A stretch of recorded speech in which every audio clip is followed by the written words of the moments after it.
আমার বাইক দেওয়ার মানে কি বলবো সময় আমরা চেষ্টা করছি যে জল ঢুকানোটা যতটা আটকানো যায় যত তাড়াতাড়ি আটকানো যায় এবং তার সঙ্গে যেন গ্রামবাসীরা যেরকম এই রাস্তাটা দিয়ে সুন্দর যাতায়াত করছিল সেটা যেন আবার আমরা চালু করতে পারি। কীভাবে মানে কখন খবর পেলেন যে বাঁধের এরকম অবস্থা?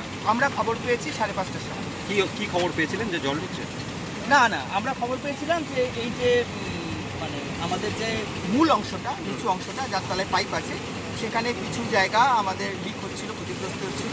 সেটা আমরা ইমিডিয়েটলি টেক আপ করার সঙ্গে সঙ্গে এই যে পাশের যে অংশটা সেটা দুর্বল হয়ে পড়ে এবং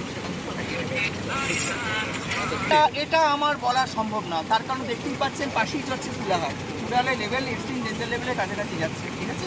তার সঙ্গে আমরা প্রতি মুহূর্তে প্রতি পদক্ষেপে নিয়েছি, তার প্রমাণ আপনারা দেখতেও পাচ্ছেন যতটা পেরেছি। এই যে স্যার নিচে যে একটা ইঞ্জিনিয়ারিং ইনচার্জ হিসাবে তো আমি বলতে পারবোই না। আমি বলবো যে যা পরিকল্পনা আমরা নিয়েছিলাম, যে পরিকল্পনা আমাকে উপর থেকে দেওয়া হয়েছে বাদ কি স্যার দুর্বল মানে না, কখনোই না। তার সমস্ত টেস্টিং আমরা সবসময় টেস্টিং করেছিলেন। Bureau news Bangla Times.